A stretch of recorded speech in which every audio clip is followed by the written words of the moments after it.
Perkenalkan, nama saya Desriani Kondaha, NPM 2181000430050 kelas A dari kampus Iki Budi Utomo Malang angkatan 2018. Saya dari kelompok 1 akan menjelaskan hasil kerja kelompok kami. Materinya yaitu bab 1 pendahuluan. A. Latar belakang.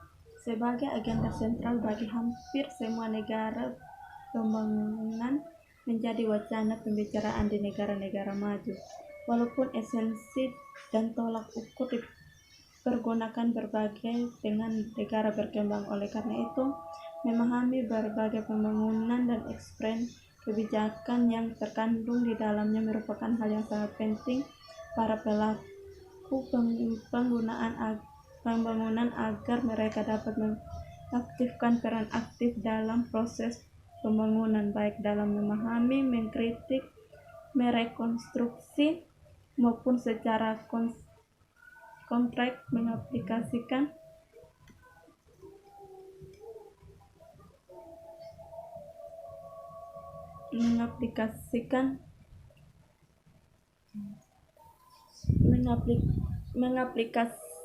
dalam pekerjaan. Teori pembangunan dalam ilmu sosial dapat dibagi ke dalam dua paradigma besar, yaitu modernisasi dan ketergantungan.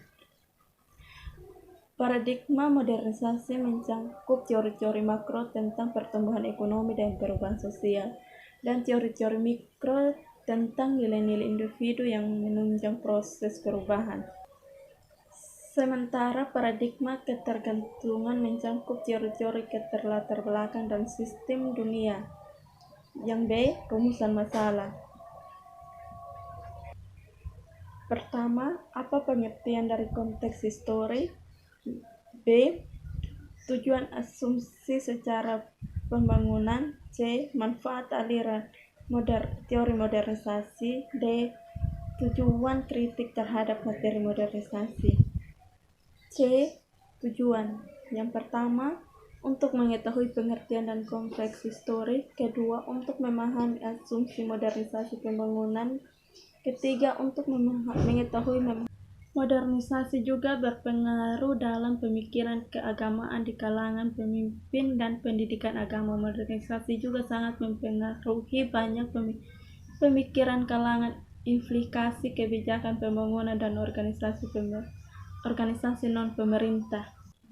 Demikian hasil presentasi dari saya, kelompok 1. Mohon maaf apabila terjadi salah penyampaian kata-kata. Sekian dan terima kasih. Untuk mengetahui memahami manfaat aliran teori modernisasi, D. Menjelaskan tujuan kritik terhadap materi modernisasi. Bab 2. Kajian teori. Sebagai agenda sentral bagi hampir semua negara, pembangunan menjadi wacana pembicaraan di negara-negara maju. Walaupun esensi dan tolak ukur yang dipergunakan berbeda dengan negara berkembang. Pembangunan dibagaikan standar moral untuk menilai maju mundurnya suatu negara dengan berbagai kontroversi untuk meletakkan dengannya. Oleh karena itu, memahami berbagai teori pembangunan dan ekspresi kebijakan terkandung di dalamnya merupakan hal yang sangat penting bagi para pelaku pembangunan agar mereka dapat mengambil peran aktif dalam proses pembangunan, baik dalam memahami, mengkritik, merekonstruksi, maupun secara konteks mengaplikasikan dalam pekerjaan. Teori pembangunan merupakan serangkai teori yang digunakan sebagai acuan cara untuk membangun sebuah masyarakat. Ide pentingnya perhatian terhadap teori pembangunan muncul pada saat negara-negara maju bermaksud untuk mengubah kondisi masyarakat dunia ketiga yang baru untuk merdeka. Teori pembangunan dalam ilmu sosial dapat dibagi dalam dua paradigma besar, yaitu modernisasi dan ketergantungan. Dalam Tikson 2005, Paradigma modernisasi mencakup teori-teori tentang pertumbuhan ekonomi dan perubahan sosial, dan teori-teori mikro tentang nilai-nilai individu yang menunjang proses perubahan. Sementara paradigma ketergantungan mencakup teori-teori keterlatar-belakangan, ketergantungan, dan sistem dunia.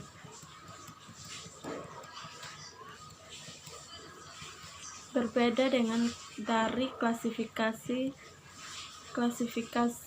membaginya dalam klasifikasi pembangunan, yaitu modernisasi, ketergantungan, latar belakang, dan ketergantungan. Akar sejarah teori modernisasi didewakan negara-negara berkembang termasuk Indonesia. Awal modernisasi hanya diukur secara fisik berdasarkan produktivitas masyarakat di negara, sedangkan faktor lain tidak diperhitungkan. Jika modernisasi hanya merujuk pada paradigma tunggal tanpa memperhatikan dimensi lain seperti sosial, ekonomi,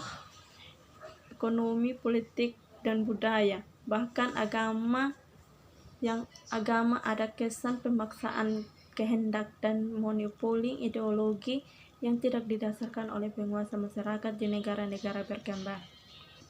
Negara dunia ketiga memiliki kecenderungan untuk menonjolkan akibat negatif modernisasi seperti pada organisasi sosial, demokratisasi, penyimpanan kepribadian, dan alienasi.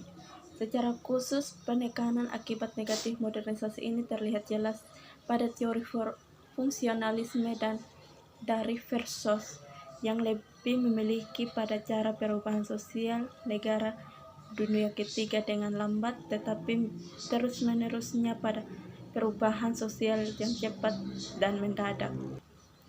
Oleh karena itu, Inkeles menyimpulkan bahwa modernisasi tidak akan mengakibatkan munculnya ketegangan psikologi manusia negara dunia ketiga. Bahasan yang pertama, konteks historis. Sejarah lahirnya teori modernisasi lahir sebagai produk sejarah.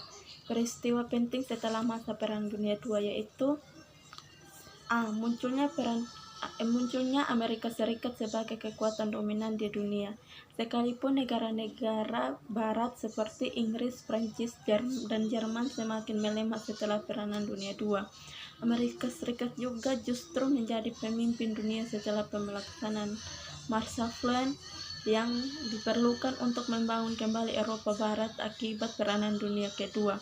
Pada tahun 1950-an, Amerika Serikat Prancis menjadi pengandalian tercatupnya dunia kedua ini pada saat yang hampir bersama menjadi perluasan gerakan komunis di dunia. Uni Soviet mampu memperluaskan pengaruhnya ke Eropa Timur, Asia, Cina, Vietnam, dan Korea. Hal ini secara tidak langsung mendorong Amerika Serikat untuk berusaha memperluaskan pengaruh politiknya dalam upaya membendung pengaruh kognitif. Yang ketiga, lahirnya negara-negara baru di Asia, Afrika, Amerika Latin yang sebelumnya merupakan negara jajahan negara-negara Eropa. Modernisasi sekitar tahun 1950 di Amerika Serikat sebagai wujud respon kaum intelektual atas Perang Dunia II yang telah menyebabkan munculnya negara-negara ketiga. Kelompok negara miskin yang ada di dalam istilah dunia ketiga adalah negara bekas jajahan perang yang direbutkan oleh pelaku Perang Dunia II. Lahirnya teori modernisasi ditandai beberapa momentum penting. Pertama, terjadinya revolusi intelektual di setiap negara untuk melakukan respon terhadap Dunia II. Banyak pihak meyakini teori ini sebagai pintu masuk menuju perubahan kedua. Terjadinya perang dingin antara negara komunis di bawah pimpinan negara sosialis Uni Soviet yang berideologi sosialis dan Amerika Serikat berideologi kapitalitas. Pada saat itu, negara-negara keterlatar belakang dunia ketiga, negara kaya, negara miskin, negara sosialis, negara kapitalis, negara pusat, negara pinggiran, dan lain-lain. Dengan istilah lain, teori ini melihat masyarakat pada posisi dikotomi, yaitu modern dan tradisional. Kondisi ini menimbulkan persaingan serius yang tidak sehat antara negara sosialis dimonotori Soviet dengan negara-negara kapitalis yang dimonotori Amerika. Dalam konteks sejarah seperti ini, teori modernisasi dan pembangunan lahir. Asumsi modernisasi pembangunan. Asumsi teori modernisasi merupakan hasil dari konsep dari metafora dan teori evolusi. Menurut teori evolusi, perubahan sosial bersifat linear, terus maju dan perlahan, yang membawa masyarakat berubah dalam tahapan primitif menuju ke tahapan yang lebih maju. Berdasarkan asumsi tersebut, maka para teoretikus presbis modernisasi membuat kerangka teori dan tesis dengan ciri-ciri sebagai berikut. 1.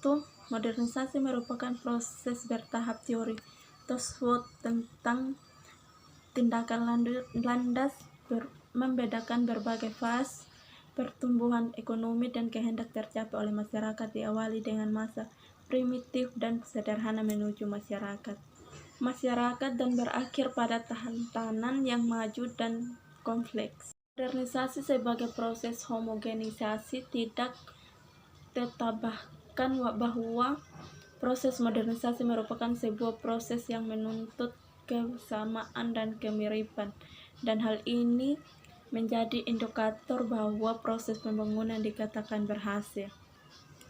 Modernisasi merupakan Eropanisasi dan Amerikanisasi, atau yang lebih populer itu sama dengan Barat. Negara Barat merupakan negara tertagingan dalam kesejahteraan ekonomi dan politik yang dijadikan mentor bagi negara berkembang. Keempat, modernisasi merupakan proses yang tidak mundur, proses modernisasi yang tak akan dihentikan ketika berjalan. Yang kelima, modernisasi merupakan perubahan progresif. Hal ini memang diterima oleh para pemikir pembangunan, namun efek samping dari ini merupakan suatu proses yang memakankan banyak korban yang secara sosial tentang saja biaya mahal.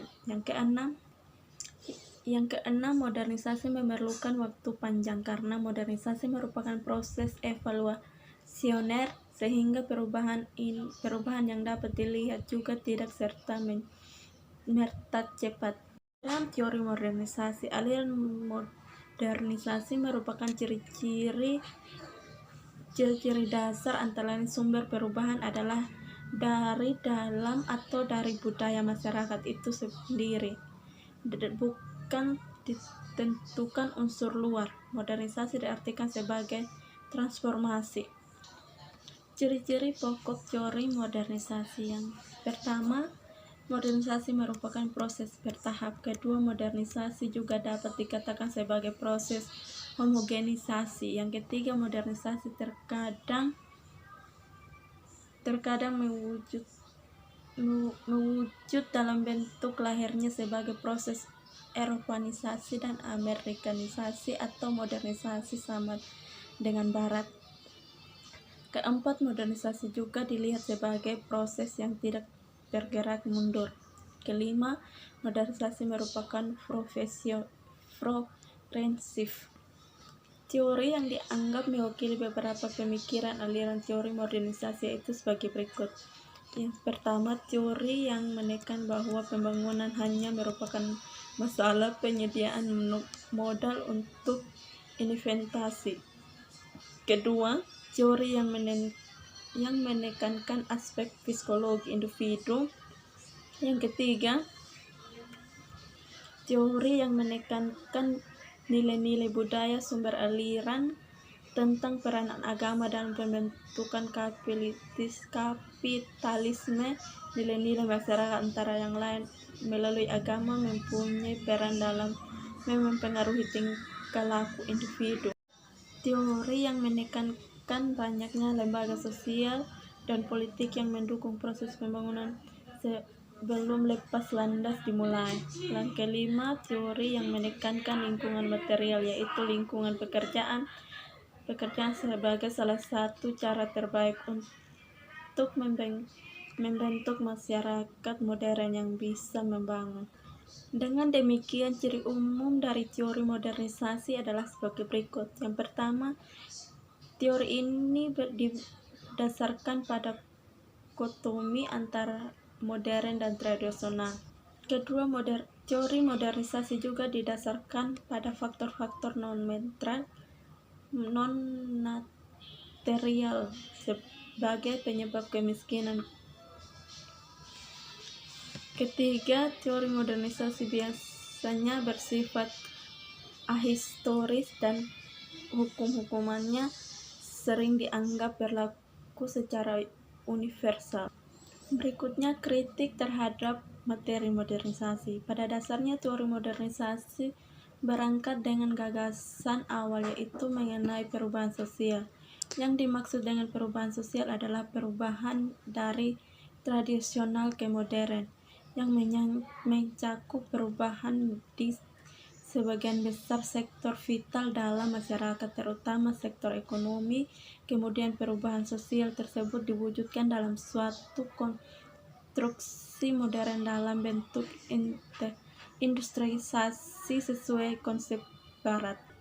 Dalam tahap pelaksanaannya, teori modernisasi ini masuk ke dalam negara dunia ketiga dengan berbagai jalur. Salah satunya paling mudah adalah lewat jalur akademik. Modernisasi dapat mengkritik Gensar di ujung tahun 1960-an dan 1970-an. Yang pertama, ketidaksetujuan atas perkembangan linier di negara barat. Yang kedua, mempertentangkan antara nilai tradisional yang dapat di negara berkembang. Yang ketiga, metode yang digunakan teori ini adalah abstrak jika jelas periodisasinya, serta tidak menjelaskan negara yang mana dimaksud dengan kajian teori ini. Daniel Lerner menyatakan bahwa teori modernisasi merupakan sejarah yang terjadi pada negara dunia ketiga.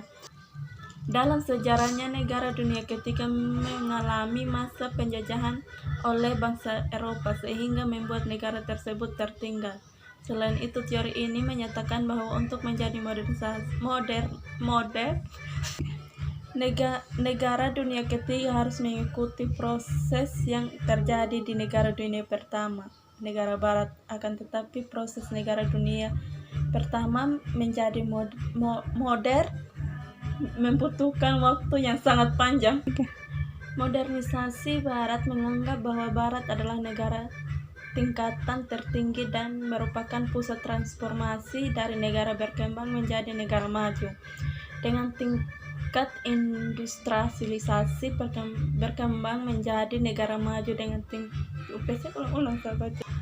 yang tertinggi, serta menempatkan negara dunia ketiga sebagai kelas yang paling rendah dan memberikan cap mereka sebagai negara primitif atau tradisional. Penutup itu kesimpulan. Teori modernisasi lahir di tahun 1950-an di Amerika Serikat dan merupakan respon kaum intelektual terhadap peran dunia yang bagi penganut evaluasi dianggap sebagai jalan optimis menuju perubahan. Teori modernisasi adalah teori pembangunan yang dinyatakan bahwa pembangunan dapat dicapai melalui mengikuti proses pengembang yang digunakan oleh negara-negara berkembang saat ini. Modernisasi dan pembangunan merupakan gerakan ilmuwan yang antar disiplin ilmu-ilmu sosial yang memfokuskan kajian terhadap perubahan sosial di dunia ketiga sangat berpengaruh.